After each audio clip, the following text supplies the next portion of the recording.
pwede siyang ibalik dito. Basta ang sigurado namin at na-appreciate ko yung sinabing ito ng NBI. Pagkatapos siyang i-process ng BI at nila ng NBI, ay iti-turn over siya sa atin dito sa Senado. Tulad ng naging proseso kay Sheila Guo.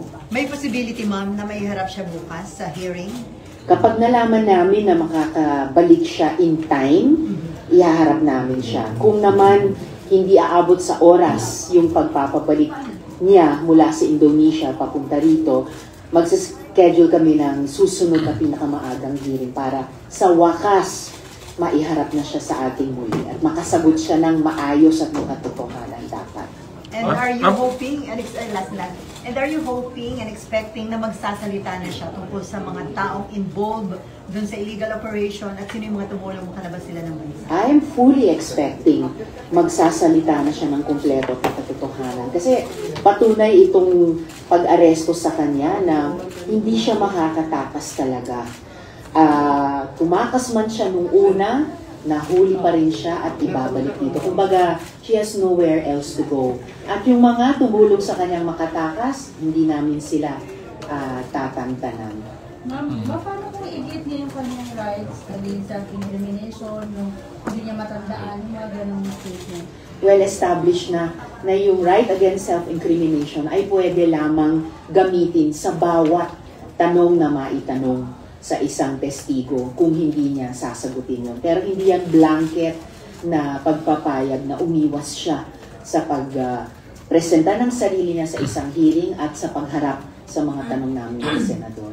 Ma'am, kausap niyo na po ba yung BI at saka NBI, DFA regarding dun sa kay Alice Guo? Kasi yung kay Sheila Guo at saka yung kay Cassie Ong, less than one day, nandito na agad sila sa Pilipinas. That's true. Kaya inaalam namin kung anong petsa at anong oras pinakamaagang pwede siyang ibalik dito. Nagko-coordinate na rin ang Senate Office of the Sergeant at Arms sa NBI. Yun na nga, mismong si NBI Director Santiago ay nagsabing basta pagkatapos maiproseso nila ng BI si Alice Guo, ito turn over siya sa atin dito dahil Senado ang may standing warrant para kay Alice Guo. Ma'am, how important was the President's strong public statements regarding Alice Guo? Very important.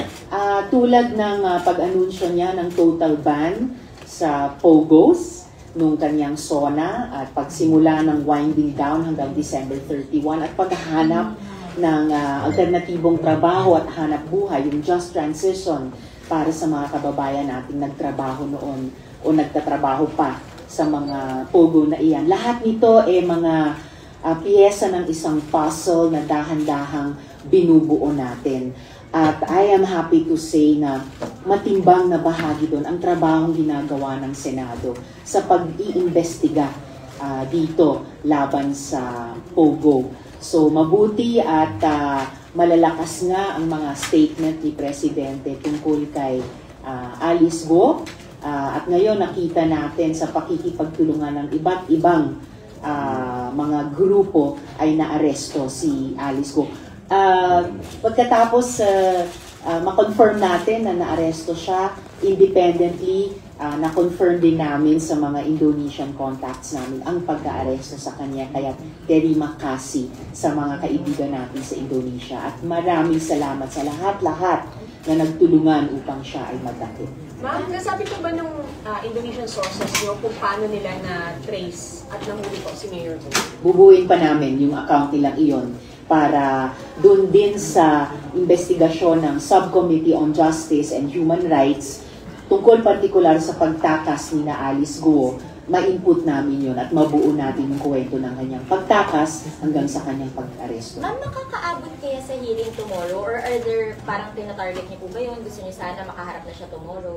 I'm really hoping makaharap na siya bukas. So, tina-target namin. But we can only target so much dahil malaking bagay muna malaman namin sa pagitan ng Indonesian at Filipino authorities kailan talaga at anong oras siya maibabalik dito. Ma'am, yung kapatid kaya niya na si Wesley Guo, meron rin po ba kayo information kung nasaan? Yan na lang ang missing in action pa. Pero buo yung confidence ko na patuloy din siyang pinaghahanap. Tulad ng patuloy na paghahanap kay Alice Guo pagkatapos maaresto sina Sheila Guo at Cassandra Leong na nagbunga na ngayon sa pag-aresto kay Alice Guo. Balikan mo lang yung process. Bali from NAIA, dadalhin siya sa BI, Yes. and then NBI, and then dito. Opo. Ma'am, after the hearing tomorrow, anong disposition ng Senate? Will she be detained here or ipapaubaya niya sa NBI? Kung makaharap na siya sa hearing bukas, yan ay hearing ng Justice and Human Rights Subcommittee. Ihaharap na namin siya doon kung nandito na siya sa Pilipinas. Kahit pa makaharap na siya bukas, ang source naman ng warrant niya ay mula sa Senate Committee on Women. So kailangan po pa muna siyang humarap sa susunod na hearing ng Committee on Women bago makapag-desisyon kami sa disposition namin sa kanya. So she'll stay here or with the NBI? She will stay here at the Senate. Ma'am, would you call on the Department of Justice and other agencies na bilisan yung pagsasampa ng kaso? Kasi ma'am, pag nirelease ninyo from Senate custody, dahil halimbawa napaharap na siya or sumunod siya sa inyo, di ba flight risk siya kung wala pa rin warrant of arrest from the courts? Tingnan po natin kung mahinog na yung unang-unang kasong isinampalaban sa kanya. Yun ang kaso ng DOJ for qualified human trafficking. So qualified trafficking in persons na isang non-bailable offense. At kung hindi pa man at that point in time, kasi dadaan muna siya sa pagharap sa Committee on Women, magdidesisyon pa kami kung palalayain na ba siya sa Senado or i-detain pa rin namin. Kahit pa umabot sa puntong iyon, kung may nahinog ng court warrant of arrest, well and good. Kung hindi pa man, we could ask the BI, meron ba silang standing complaints laban sa kanya bilang isang dayuhang nandito sa Pilipinas, on the strength of which pwede pa rin nila siyang i-hold. But definitely, hindi na natin pauulitin ng tumakas siya at may mga magkulang o worse, makipagsabuatan para patakasin siyang ulit. Ma'am, are you positive na this time ay magsasalita na siya ng totoo dun sa mga hearing? Well, as I mentioned earlier, tingin ko malakas ang dating nitong pagka-aresto niya sa kanya dahil umalis siya sa Pilipinas ng ganun-ganun lang, parang lakbay sa iba't ibang bansa dito sa Asia at papunta sa kung saan, hindi pa natin alam. Pero hindi siguro magaan ang dating sa kanya na naaresto pa rin siya at ibabalik pa rin dito sa ating bansa kung saan nagpanggap siyang Pilipino, nagpanggap siyang Pilipinong mayor, lumabag siya sa iba't ibang batas ng Republika sa ilalim ng cover ng POGO. With the arrest of Alice Guo, better po ba na sumuko na iba pang may warrant of arrest? Definitely.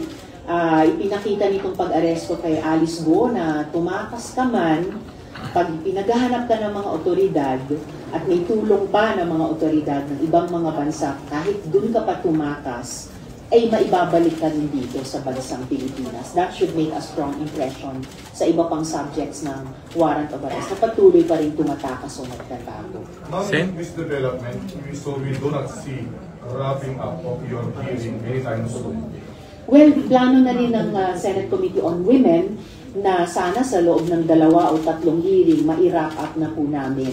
Meron pa po kaming mga pending issues, pangunahin na nga yung pagharap at pagsagot ni Alice Guo, yung pagtatanong namin sa ilan pang mga personalidad na lumitaw ang kanilang mga pangalan konektado sa mga POGOs, yung hindi pa natapos na kwento ng Farmally at kung yung mga taong na-identify noon sa Farmally investigation na lumilitaw ngayon sa investigasyon namin laban sa POGO ay meron ding accountability doon. So, on track pa rin ang Senate Committee on Women, very big break para sa ating lahat ng pagka-aresto kay Alice Guo. Ma'am, si Alice Guo na ba yung pinakamataas o pinakamalaking personality behind the POGO operation sa Pilipinas? Maaaring hindi siya yung pinakamataas pa. Maaaring hindi pa siya yung kumbaga, malaking isda dito. At yun yung gustong tumbukin ng Committee on Women bilang bahagi ng pag-wrap up ng kabuuang 4 na taon ng investigasyon laban sa POGOs. Okay na ba tayo? Okay na po. Kay Pastor lang. Yung operation ng PNP, parang 12 days na ba? Or marami nang naiinip eh. How is the Senate looking at this? Especially sa inyo nagsimula yung investigation sa kanya. Standing pa rin yung warrant of arrest issued ng Senate Committee on Women. So oras na mapasakamay siya sa mga otoridad, inaasahan ko, tulad ni Alice Guo dun sa isang investigasyon, humarap na si Apollo Quiboloy sa aming investigasyon dito sa Senado. At the same time, naninindigan ang Department of Justice among different executive agencies na valid pa rin yung operation ng pag-serve ng warrant of arrest laban kay Quiboloy. Mayroong temporary protection order ang Davao Court, pero particular dun sa magkaroon ng access yung mga KOJC members sa lugar, pati na yung mga estudyante doon sa Jose Maria College. Hindi po hinahadlangan nun yung patuloy na pag-serve ng arrest warrant kay Quiboloy. Kaya inuulit ko na lamang sa kanya, itigil na lahat ng mga dramang iyan, lumabas na sa lungga ninyo, humarap na kayo dito sa Senado at sa iba't ibang mga korte kung saan may nailabas na ng mga warrants para sa arrest.